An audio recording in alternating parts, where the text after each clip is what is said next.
right, Target has reset. The Cyberverse Spark Armor Elite class figures are showing up. I didn't see any of the smaller class. I don't know what I'm not sure what size they're calling the smaller class, like Skybite and Prowl, because I wouldn't mind picking up Jetfire as well. Didn't see them out, but they'll probably be out in the next couple of days. But they did have the Elite class out, Megatron, in the first wave, Megatron, Optimus, and Bumblebee. There is also Cheetor, who I believe is, I remember reading somewhere that it's apparently a Target exclusive. He does have a separate stock number than the other elites. Like, he has his own tag on the shelf. There's like the Elite class, and then there's just Cyberverse Cheetor. He does have the repaint of Bumblebee's armor. We'll talk about that in Bumblebee's video review. But they are starting to show up. The main case of 4 is one Megatron, 1 Bumblebee, and 2 Optimus Primes. So if you're looking for anything other than Prime, you want to make sure to get there early, because they a lot of people, like, I've seen a couple people say they found them at their store, but it was just Optimus, and that usually means somebody has already gotten there, because the case has 1 each of Bumblebee and Megatron and 1 Optimus Prime, or 2 Optimus Prime, sorry. But anyway, here's Megatron with his armor chopper cut. Let's talk about the armor real quick first here. By itself, very cool. Like, this is a nice little chopper. You can kind of spin the blade. It's not super loose, but you can give the blade a little whip. You can see his mace. You can see how the armor folds up. But overall, it's decently hefty. It's actually, whoops, unpegged him there. Slightly larger than Megatron himself. Actually, most of the armor is a little bigger than the robots. Megatron seems to be more evenly distributed between the 2 pieces, the robot and the armor. But really neat helicopter mode. Is it an homage to his animated form? Is it just something fun? Who knows? It is fun, and you know how I feel about helicopters. So yeah, cool little purple helicopter. The tank itself is one of those tank because we say so. He does have treads and a cannon. The turret does not move. His head just sticks out here on the back, and is mostly hidden by the cannon from most angles, but I mean, he is just laying on his back with his legs folded up and his arms in a weird position with the cannon. Probably of the 3 Elite molds I've played with, definitely the weakest vehicle mode. He's an okay tank, certainly much more of a lowercase b beef tank than the original was. Beef tag! Beef tag! Beef tag! Oh, he's stuck. Beef tag! Beef tag! Beef tag! Beef tag! Oh, hell. So yes, the helicopter, Chopper Cut is the name of it, is a nice little helicopter. The tank here, again, it's kind of tabbed in loosely under the arm. There's a tab here on the side of the leg that kind of goes in, and the arms are just kind of loosely pegged on top. It's not the most in-depth transformation. So all you do here is untab the arms from the legs, bring the legs down and around, fold this up just to get it out of the way, and then fold this around and snap it onto the tab there. You can fold this up if you want. All of the larger ones have this little fold-down support tab for when the armor's on. Although Megatron's, you can fold it up if you wish, if you just don't like it sticking out the back, but it doesn't fold up all the way in there. If you try to fold it up like this, you'll run into issues. So tab that in. Unpeg his shoulders from the cannon. Bring the arms around. Bring them down. And rotate them at the ball joint at the shoulder, so the elbows are facing forward. Then you can take his fusion cannon and peg it onto the side.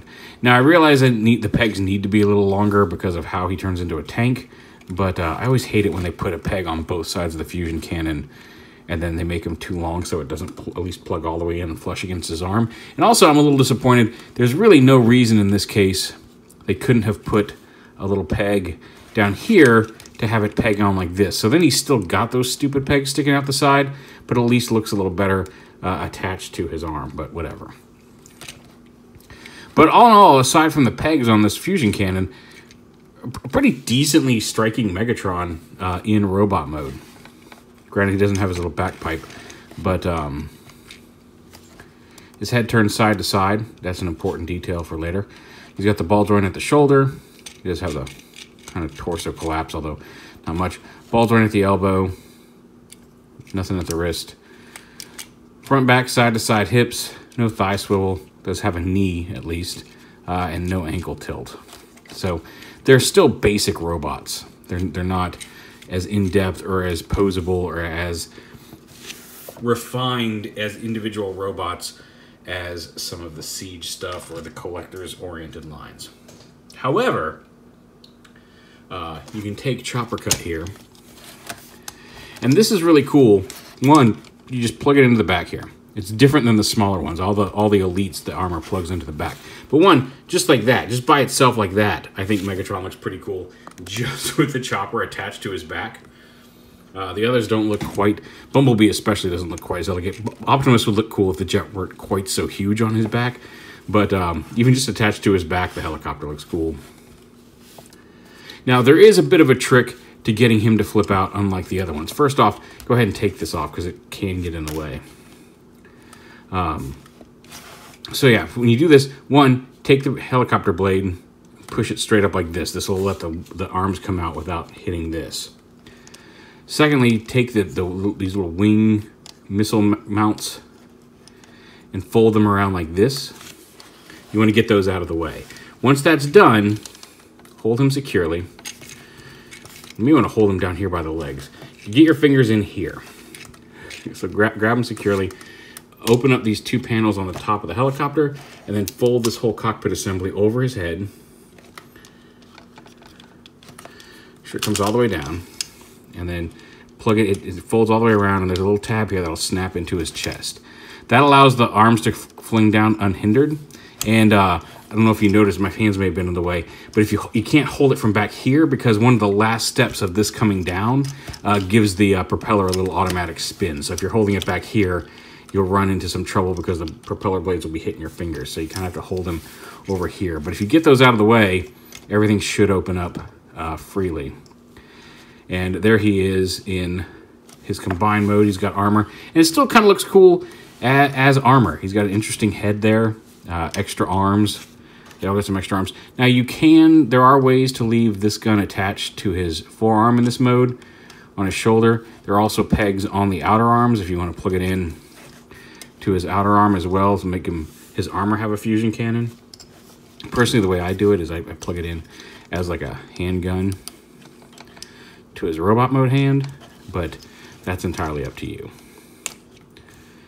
Now, these are on springs, so they just kind of hang down, but he's got his energy mace, and I like that he's got kind of like Shockwave when he has his, like a Siege Shockwave, when he has his armor on. He's got his mace weapon, which a lot of his his smaller figures had in the Cyberverse class, and the gimmick affected the robot. Here, the gimmick's all built into the armor, which is nice. You can still spin the propeller. Actually, no, you can. Oh, you can spin the propeller in one direction. Baby, you light up my life like nobody else. Anyway, I don't even know if that's one direction. It probably is, because that's just my brain. Anyway, but there he is, and all the same posability here in the base robot. A little blocked by the armor, but he can still move his arms and his legs here. But what's really cool, all the same posability as the smaller robot. The heads on these larger armors and all these elite classes have a head turn, at least so far. Now, his is not coming down low enough over his robot head to actually turn with it. Prime's will. But even the armors have a rotating head, which is cool. But yeah, there is Megatron with the chopper cut spark armor from Transformers Cyberverse. Also, a couple things real quick I forgot to add. We'll get them here on the end. Size comparison. Here he is with Skybite. So they are, both the armor and the base figure are a little larger than the smaller classes like Skybite, Prowl, Jetfire, and Starscream, I think, are the current releases, and then Ratchet and Shockwave, just based on how their armor attaches, I'm almost positive is this smaller size that we're getting. Because on the smaller size, remember, all the armor is interchangeable between the smaller sizes. They peg in up here, and then there's pieces that come off to the sides, and then a weapon that goes in their hand usually. Whereas all of the elites, the armor plugs into the back and folds over. So you can exchange armor between all the elites. You can exchange armor between all these smaller figures, but you can't swap them. Like the the peg holes for the larger armors are farther apart than they are on the shoulders of the smaller robots. But there are three size classes currently that we know of, if you count the giant Prime with the arc armor, which I did see at Target today, but I passed on him.